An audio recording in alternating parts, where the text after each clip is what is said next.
Welcome everyone, and thank you for joining us for today's webinar. Before we commence, let's spend a moment going through how this webinar will work.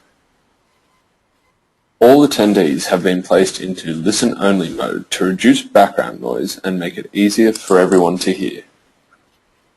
Throughout the webinar, attendees are encouraged to use the chat function to pose questions that will be addressed during the question and answer section. Use your mouse to click in the chat panel and then use your keyboard to type the question. If you cannot hear me clearly now through your computer speakers or earphones, please check your volume settings. If the issue persists, then please click the telephone icon shown here to receive telephone dialing options. If you cannot see your webinar information panel, then locate and click the orange arrow button to expand the panel. This will allow you to pose questions using the chat tool. All attendees will receive an email after the webinar with a link to the presentation slides. This webinar will also be available as a video training session at ACAPMA's online learning hub, ACAPMA Academy.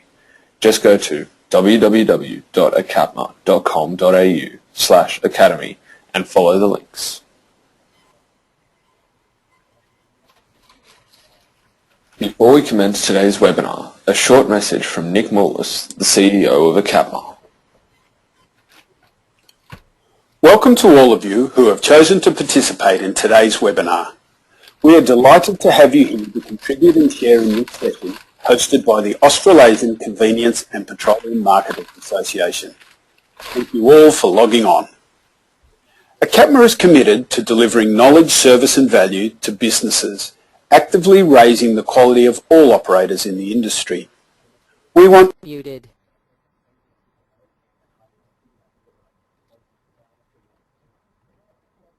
to make it possible. Our mission is to provide the framework for all to succeed. That many of you are independent operators in the petrol convenience industry serves to remind us all just how important our work is. During the year, our industry learning arm, ACAPMA Academy, runs several webinars. We've moved to this style of education because we know that time and cost is important to you and your business. It is our hope that these concise sessions provide you with the material and information required to better get on with your day. Changes to legislation and regulations, both federally and within the states, have a great influence on your business. While many changes are highlighted in the media or industry forums, it is hard for individuals to keep a pace of these modifications, making sure they are compliant with all the details. Thanks to the considerable resources and contacts ACAPMA has, we are aware of issues in many areas of your business and are ready to assist in your education and compliance. Prepare yourself today to be informed, challenged and motivated. And before I hand over to our ACAPMA Academy team, who will host today's webinar, I want to say once more on behalf of ACAPMA, welcome. It is a pleasure having so many of you attending.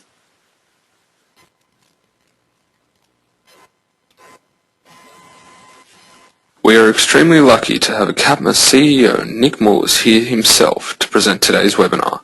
Welcome again and thank you for being with us today, Nick. Over to you.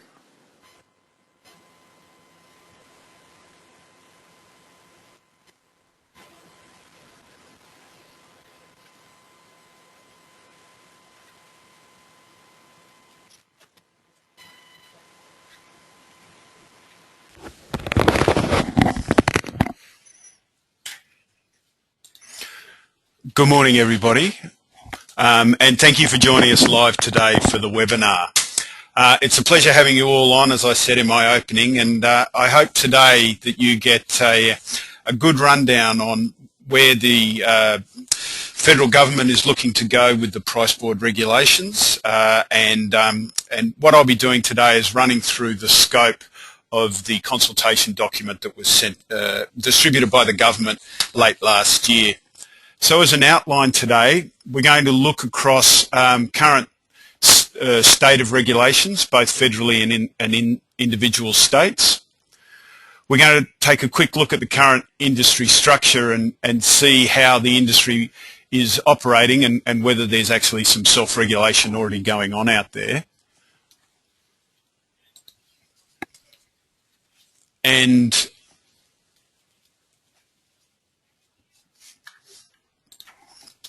sorry about that. And then we're going to look at the statement of the problem, so what motorists are saying and what the government's reflecting as part of the consultation paper, what the objectives are in a national regulation, what options are being proposed, and there are 3 options that are being put forward at the moment by the government regulators. A summary of impacts and what they perceive as being the impacts on motorists in the industry of a national regulation as well.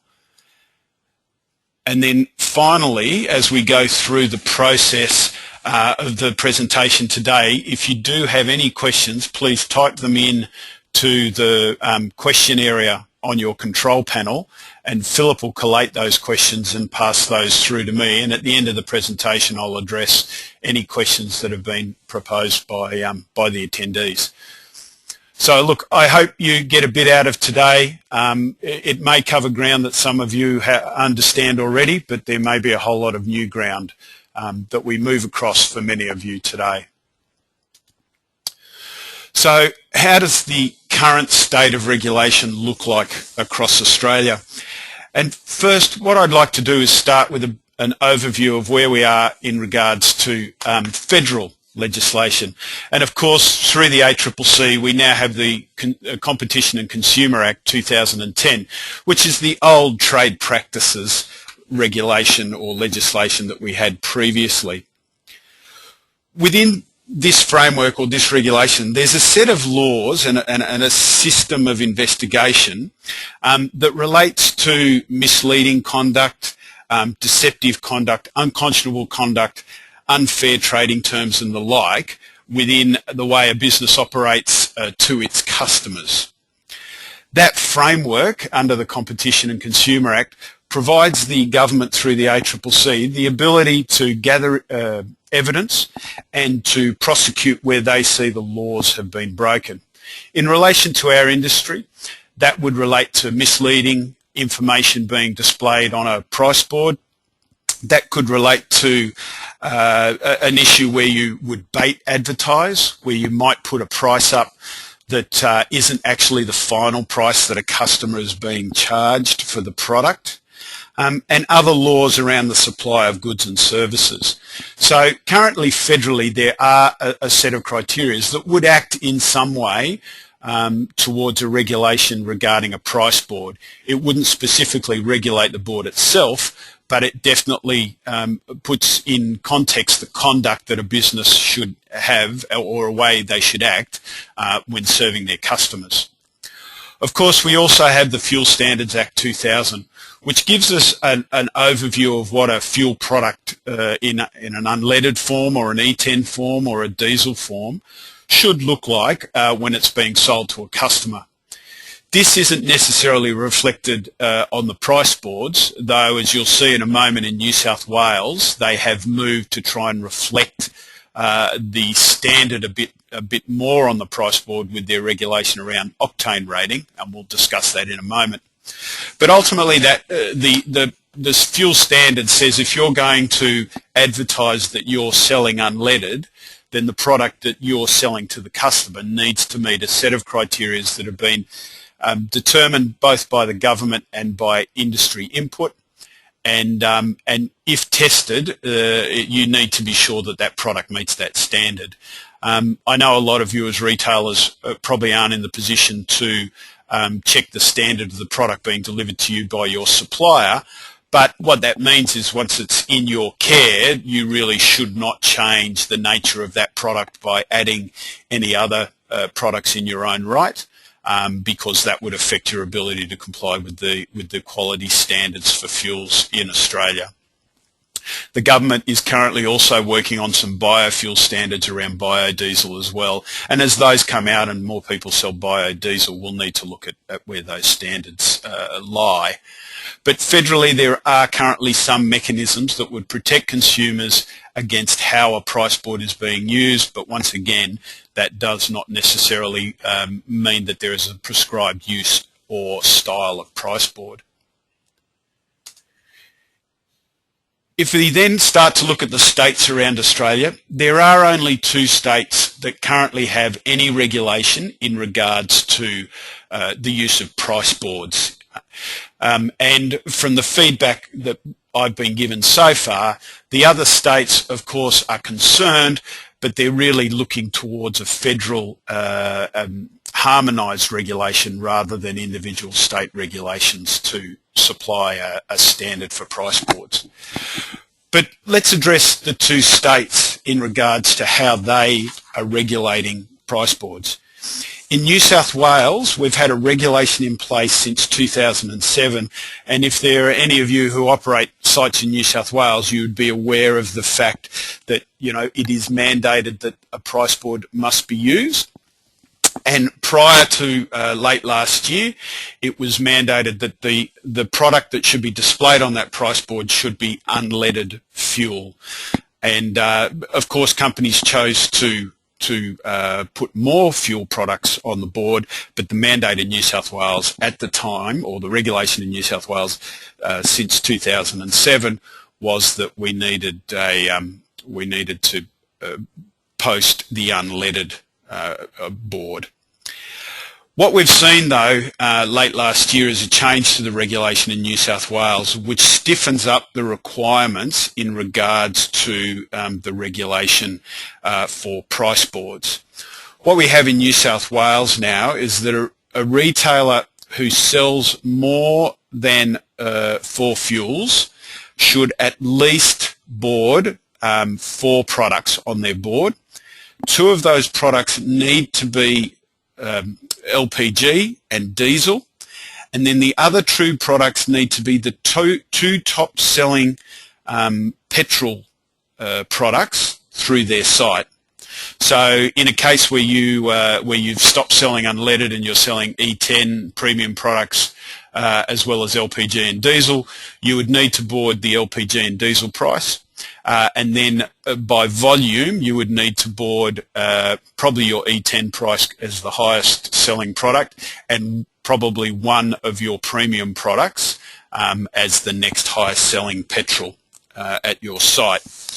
If you sell less than 4 products, then you would have to board all the products that you sell at your site. So you may sell unleaded diesel and LPG. There may not be premium sold at your site. If that is the case, then you would need to board those 3 products. Of course, if you only sold 4 products, then all 4 products again would need to be on your board in New South Wales.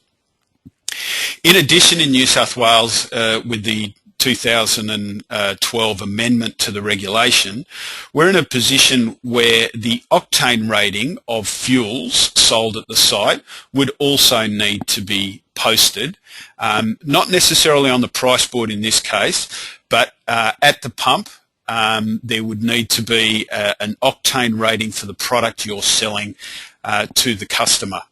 That octane rating would be based, as we understand it at the moment, on the Australian standard for that product, and the supplier of an E10 product at the moment would need to determine the octane rating of that product in their own right for each time they probably gain delivery of that, and post what the octane rating was of that product.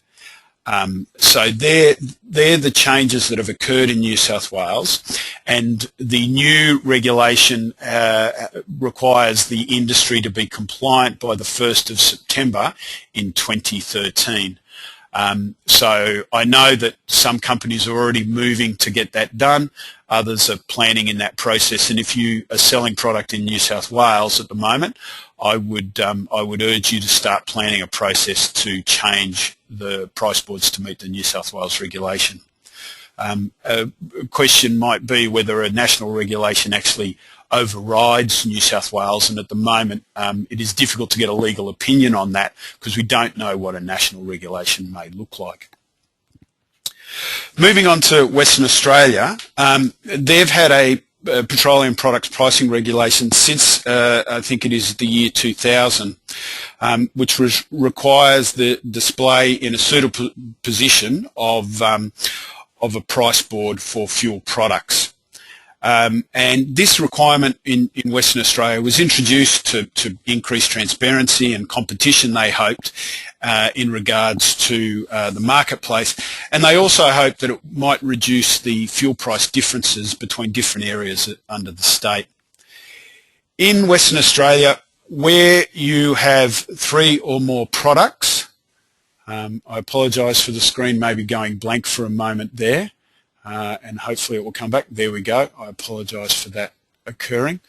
Where you have, where you sell 3 or more products at your service station in Western Australia, at least 3 fuel products must be displayed. One of which must be the unleaded petrol, and another must be LPG if your site sells LPG. If the retailer sells fewer than 3 products, then of course they only need to display those products that are sold by their site. And this legislation is imposed on fuel retailers who are within what they call the fuel watch boundary.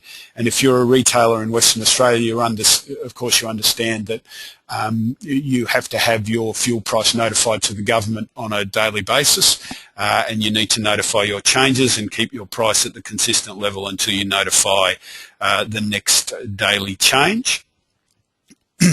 And the regulation in regards to the price boards was built into that requirement. So they're the only 2 states that currently have a regulation, and as I said previously, around the Fuel Standards and the Competition and Consumer Act, there are federal regulations requiring information and standards to be met, not necessarily in regards to price boards.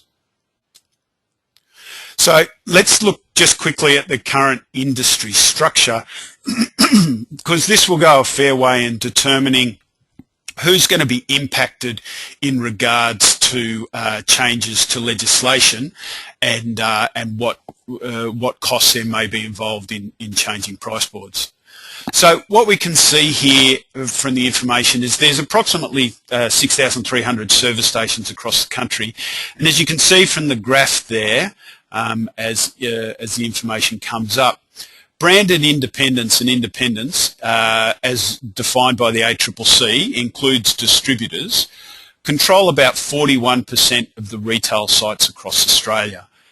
You'll see, of course, the supermarkets come in at about 24.1%, refiner marketers, commission agents and franchisees take up the other part. Where we see a disproportionate level of control within the marketplace is that the supermarkets approximately sell 47% of all the petrol sold through retail sites. This was a number that was determined by the ACCC in the last report, and the numbers in regards to approximate service station ownership by operator was also determined through the ACCC reporting. It's interesting to note that over the last 5 years, the number of sites owned by the branded independents and independents within the industry, even taking into account the change of the mobile sites to 7-Eleven brand in the independent category, the sites owned by independents has fallen by nearly 16% during the last 5 years when you put together the ACCC data. And what we've seen is that refiner marketers, commission agents, service stations have all grown somewhere between 2 and 5% in the number of sites that they operate across Australia. So, you know, we're seeing an industry structure that is changing. We're seeing an industry structure that is I suppose seeing less individual independence, even though larger chains have grown in regards to 7-Eleven and probably Matilda and Ozfuel and the like, but we are seeing a definite change in the number of sites owned by independents and in the way the volume breakup is being controlled by supermarkets in the marketplace. And that would have eventually a direct impact on who needs to pay for and how boards are changed in the future if a regulation came into place. If we continue on under the current industry structure,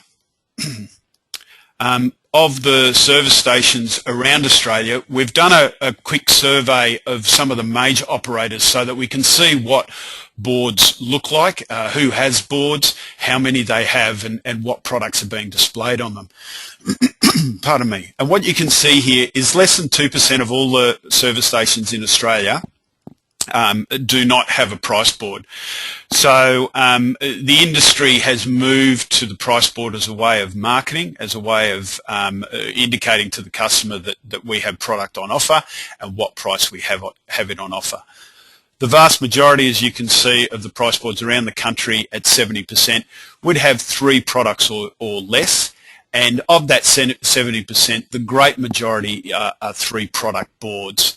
And what our surveying was showing us in regards to those 3 product boards is that you would in most cases have 1 petrol product, usually a higher selling, 1 diesel product and 1 gas product if you were selling LPG. And the industry seems to have self-regulated itself to that level. Though some players, as you can see, getting close to 30%, are boarding more products on their price board. And through discussion through the industry, we see that's occurring because, of course, premium unleaded is becoming a product that more customers are looking for, and people are wanting to, or marketers are wanting to show the differentiation of their premium product compared to others. You know, we're starting to see brand name products in the marketplace rather than just premium.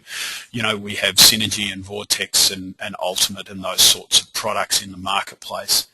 And of course, there are those larger sites that have larger, what they might call monolith boards, where they're displaying a wider range of products to the consumer.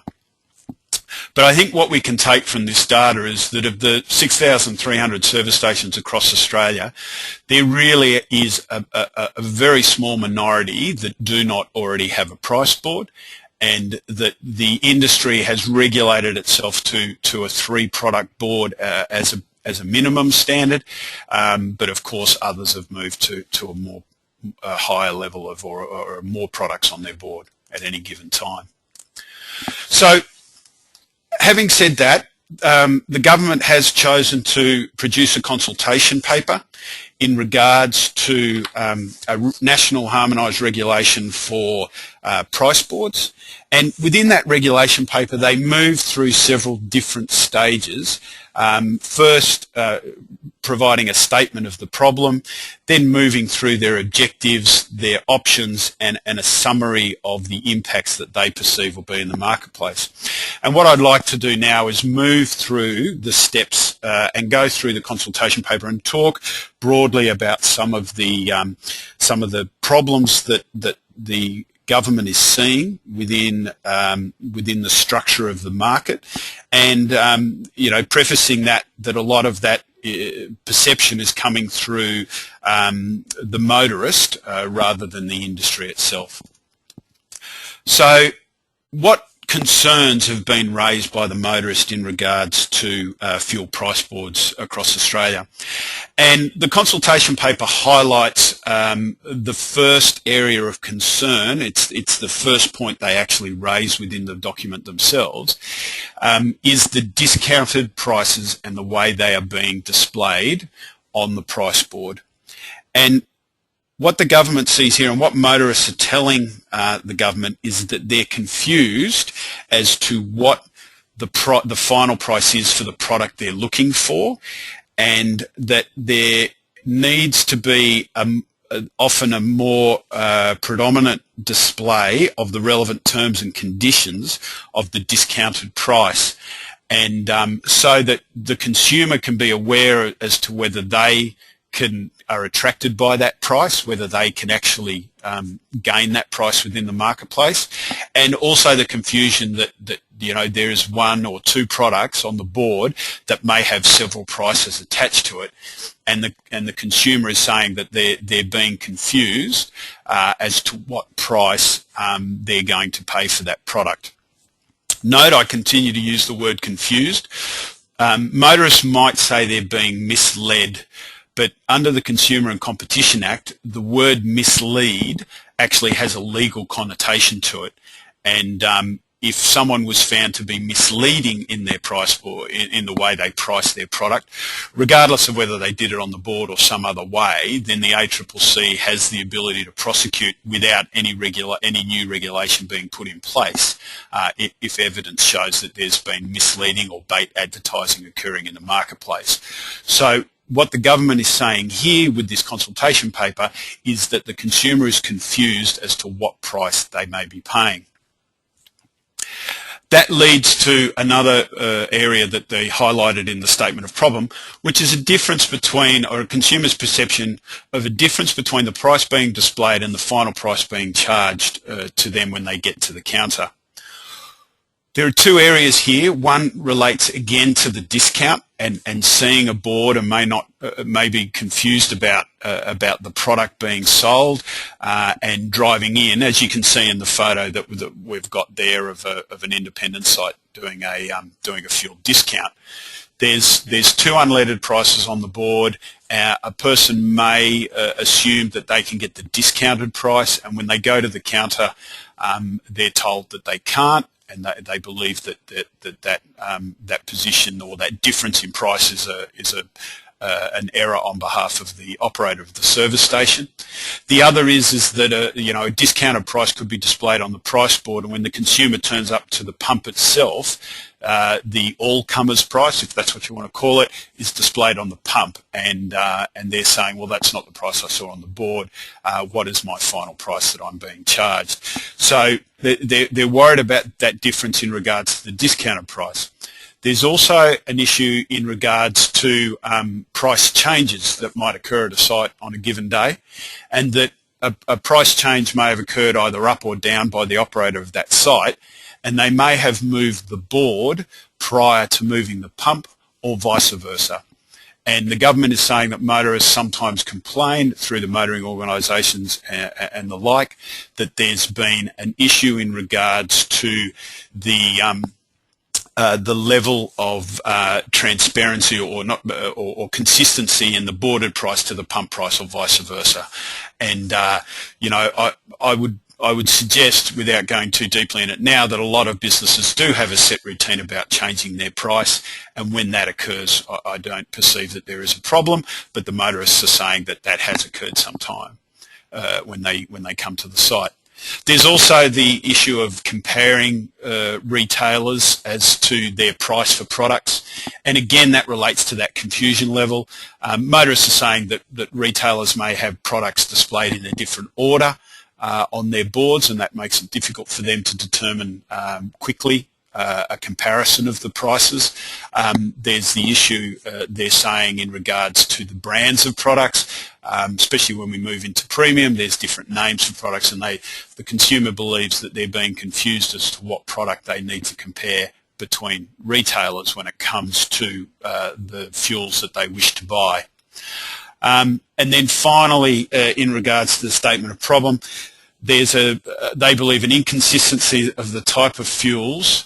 I apologise for the screen going blank for a second there, but that's my proprietary system thinking that there's no activity on the screen for a moment.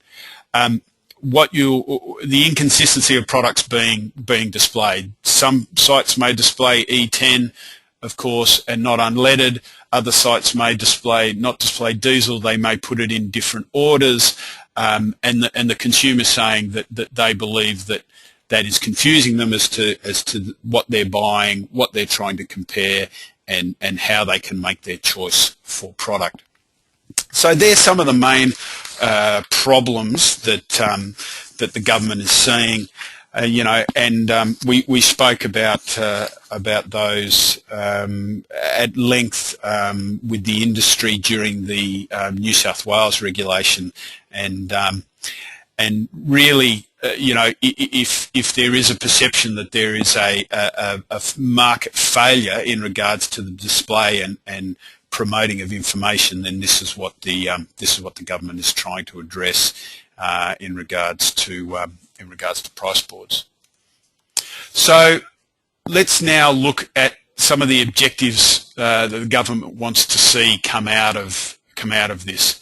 And I suppose their biggest reason for wanting to do this is as the quote says there, to ensure consumers are sufficiently well informed to benefit from and stimulate effective competition in the marketplace.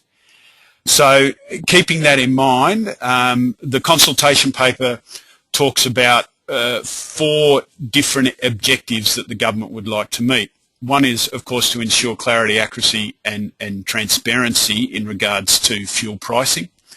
The confusion we've spoken about, that the perceived confusion of the motorists that we've spoken about, is they wish to reduce that. They wish to encourage competition by allowing consumers to compare, and they want to reduce, of course, the pricing discrepancy.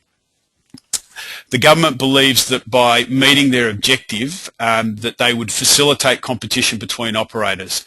As I read through the document itself, they believe a well-informed customer is a customer that's going to make a more informed choice and therefore move to a supplier or a fuel retailer that they believe is offering the best value for service that they're after. They see that will encourage, and I believe they really mean price competition between operators. It's good to see that one of their objectives is to encourage a nationally consistent approach. Already we see Western Australia having a slightly different regulation to a regulation in New South Wales. We see the New South Wales regulation being modified to a far more stringent approach to price boards, and operators who work in a multinational or multi-state environment within Australia, really need to, at the moment, make sure they're complying with a whole heap of different regulation, and that can be a cost to their business as well as a burden in regards to operation. So there's a need for a nationally consistent approach if that's what we move to. I'm not condoning that thought. And it's also good to see that the objective is to try and minimise the cost that is being placed on industry for any change. And I think as we go through the negotiation process and the discussion process in relation to that, that's something that we hope to keep at the forefront of the minds of all the regulators. We don't want to see more red tape for our industry. There seems to be enough out there already. So moving on now then, that we understand the objectives, let's look into the options themselves.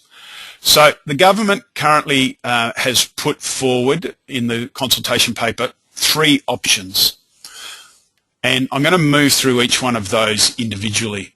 The first option is for no new regulation in regards to price boards in Australia.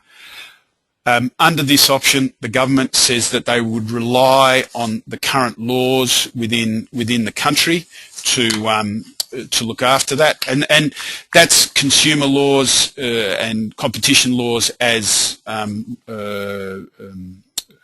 by or at least administered by the ACCC, and they're saying that we would leave that in place so that there would be that as a way of charging misleading information, bait advertising, and other issues that the motorist in this case or the consumer has brought up in regards to the purchase of petrol. Under this regulation, the government would look at whether the industry could self-regulate and whether there could be an incentive to make sure that the industry has a clear board, make sure that the industry isn't using the board to mislead or confuse, don't use the word mislead, to confuse the customer in regards to the product that's being purchased and the price that's being purchased for. The no new regulation has an option that has the industry leading some of the response here and looks towards the industry to work with government to maybe come up with some best practice or quasi-regulation that the industry administers and negotiates within its own right in regards to price boards. And this is something that the industry at a very high level has spoken about at the moment, and would need further discussion before it could be suggested to the government that may be an option that the industry could take forward, but the industry is in a place where it does wish to talk about an industry-led response. Taking into account, though, that one of the issues or statement of that came up in the statement of problem was around the discount, and industry couldn't get itself into a discussion around pricing, but we could look at minimum standards in regards to price board when it comes to style, size, lighting, those sorts of things. And you know, we would be happy, I believe, to talk to the government in regards to setting up a basic standard that the industry could self-administer. Option 2 then looks towards a basic national standard, and as that replicates on your screen in a few moments, under a basic national standard, the government proposes that there would be no mandate for the use of a price board. Look, that's encouraging, considering that there are some service stations out there that don't have price boards at the moment, and that wouldn't sweep them into a standard.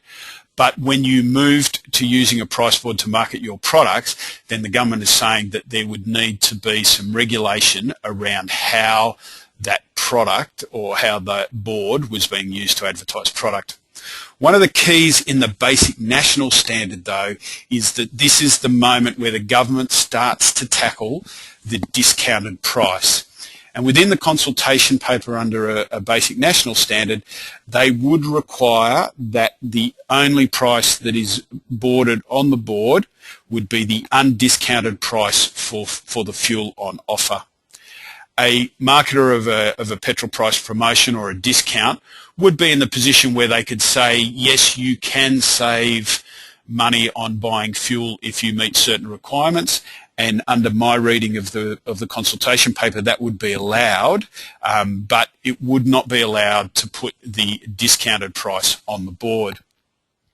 Under a more basic standard, there would be less prescription in regards to how the board looked and what products were on there, and in a quasi way, they would again leave that up to the industry to determine a few of the or individual operators to determine what they wish to board, but they would like to see that there was an information standard that put in place if you are to use a board, that there was maybe some requirements at a minimum as to how you applied some of the advertising and promotion process on the board and the product process on the board. So that would have a slightly less impact, and when we get to the statement of impacts, you'll see we've noted some of the impacts that are perceived impacts that would hit the industry. But that would have a lesser impact on the majority of the industry. Yes, those offering petrol price promotions and the like would need to change what they the way they boarded their fuel pricing. But it would hopefully have a minimum or a minor disruption to the industry at large, and would be less prescriptive than some of the regulations we currently see in the marketplace in regards to New South Wales and Western Australia. And under the regulation in regards to option 2, or the consultation in regards to option 2, they would like to see, or they would work to provide an adequate time frame and some flexibility around the requirement, so that they could minimise the impact on the cost of the industry, and also minimise the time or maximise the time frame of change in regards to that. They believe that by moving to option 2, that there's more predominance display of pricing, and especially the undiscounted price, that there would be a more accurate and less confusing standard in regards to how a price was promoted to the consumer. The third option then, as this comes up on your screen, is for a more prescribed national standard, so a very detailed standard on how a board should look and how it should be used. Under the consultation paper, this would be require a mandated use of a price board, so those without price boards would need to move to one. So would have a larger impact maybe on smaller, more regional operators than would be hoped.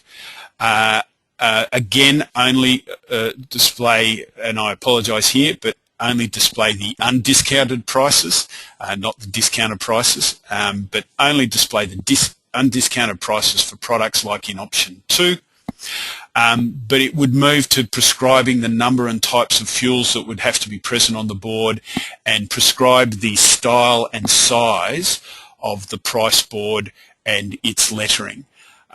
This was something that was highlighted during the negotiations with New South Wales, that once you start to prescribe the number and types of fuels of a price board, the price board grows in size quite dramatically, and almost in my mind becomes farcical in its sizing, and would maybe lead to more confusion. But the government, if they went with option 3, would be looking for a very prescribed standard that would put the industry impact at a really high level, and would require the industry at large to make some quite substantial changes.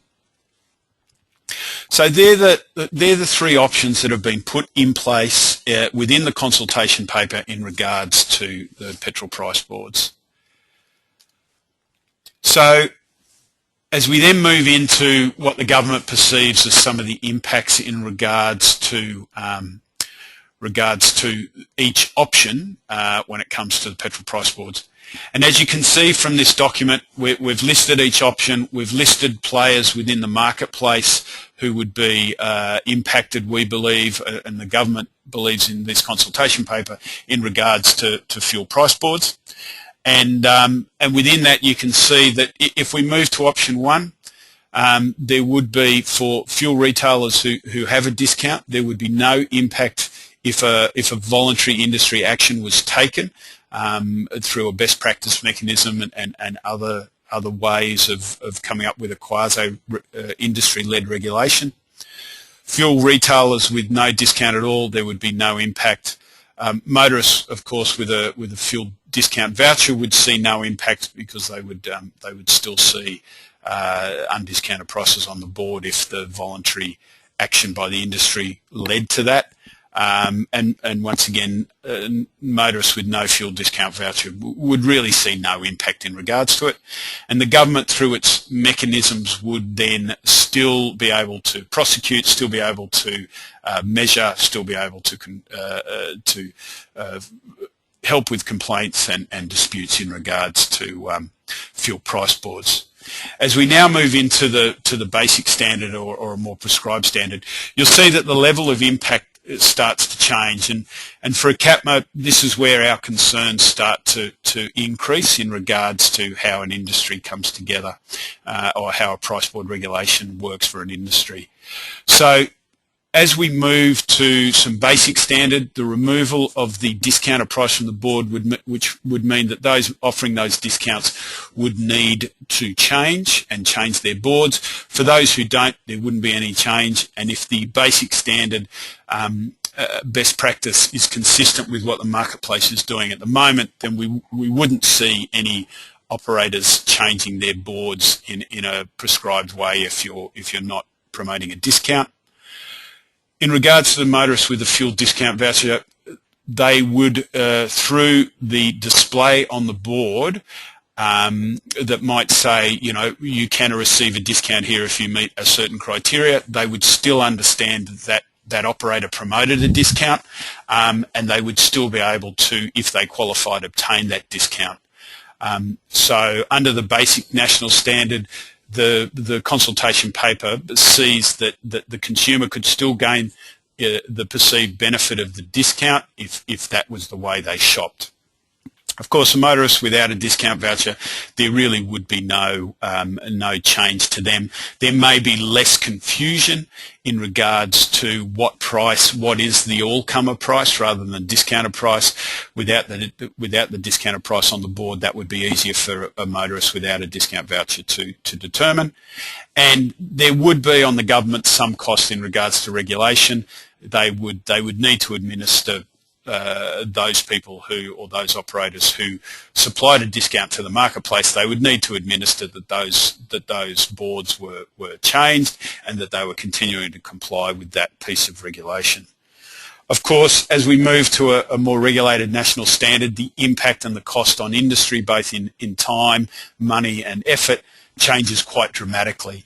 And depending on how prescribed they became, if we reflect back on how the industry structure has been developed, we're in an industry where 3 products is the main of what we board in regards to fuel products at a service station.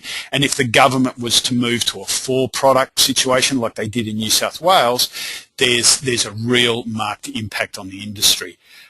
If they stayed through a more regulated market at the 3 products with some adjustments around maybe what product was displayed as the petrol product, but still keeping a diesel product and an LPG product on the board, then maybe we could minimise the impact on the industry. So we can see that look, regardless of absolutely where we end up, there is always going to be an impact on the industry of change here. And at a higher level and the larger operators, the industry has had some discussion in regards to these 3 options. And if I look at what the industry's been saying, as I speak to some of the major retail operators and those that have many sites around Australia, there is maybe a 4th option, which is to discuss individually the petrol price promotion, because as groups of competing retailers, we really can't enter that discussion, and we wouldn't enter that discussion.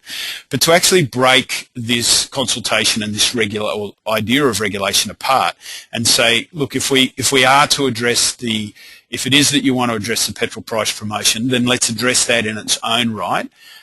In regards to how it might be promoted, what confusion elements there are, and how it's perceived by the consumer, and then let's look at the physical price board in a different light, and let's look at it in its own right as a mechanism of communicating to the customer.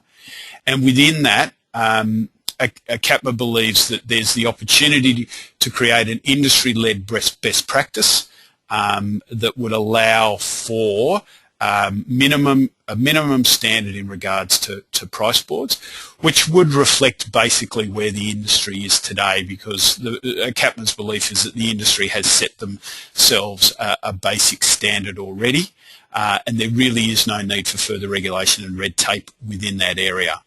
And that if it is that the motorists, and as we saw in the statement of problems, the discount is the first named item in that area. So if it is that is the problem, then let's deal with that in itself, rather than prescribe on a whole industry a whole heap of change that may not be required ultimately.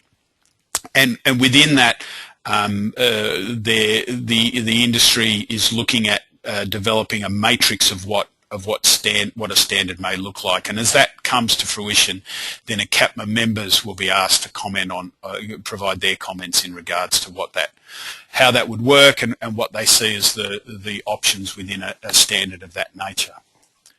So really, that's a run through of the presentation in regards to the consultation paper. I know that probably delivers to you a whole heap of points and information that you may or may not have already been aware of, but at least it brings participants today up to date in regards to where the government is thinking of going in this area. So if we move on then from the statement of impact and move to a period of Q&A. Okay. All right then. Well, look, Philip has taken one question at the moment, and if anybody else wants to type in a question, they're more than happy to do that. And look, the question was around where's ACAPMA in this process, and what have we done thus far? And to bring people up to date, ACAPMA so far has spoken to the motoring organisations through the AAA in regards to their opinion of a proposed regulation, and ACAPMA has also spoken just briefly with Treasury, and they do have a meeting. I do have a meeting with Treasury on the 20th of February. ACAPMA is also putting together its submission on the price board regulation, and we are looking to have that submitted by I think it's the 15th, which is the close-off date for submissions. The other thing ACAPMA's done is we've hosted two, apart from the webinar here, we've hosted two forums where we invited the major oil companies, the members of the ACAPMA board, and other major players in the retail market to come together to discuss what might be a basic standard for a price board in Australia, as well as discussing the wider ramifications of of regulations in regards to price boards.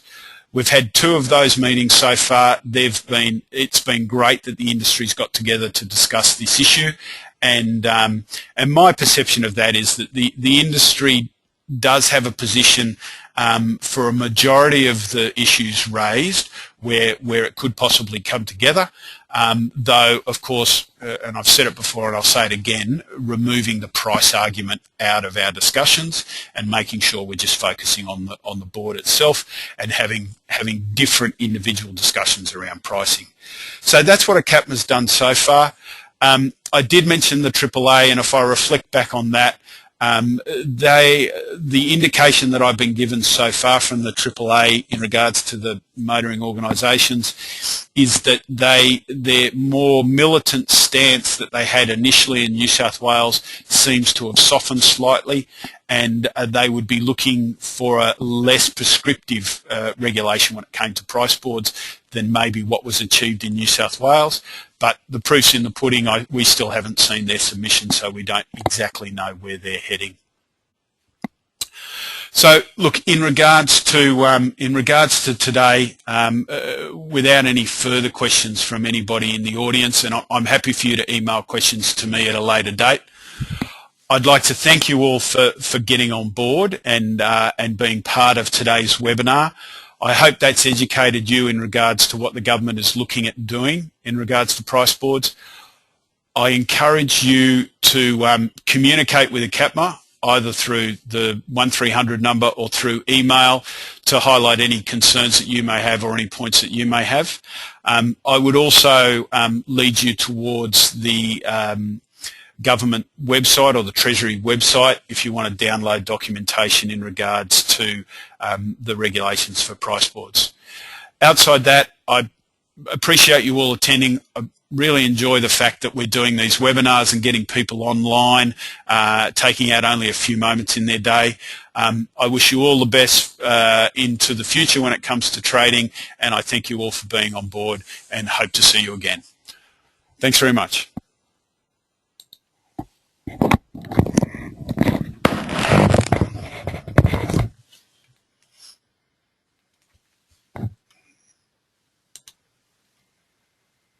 The organizer has ended the session, and this call will be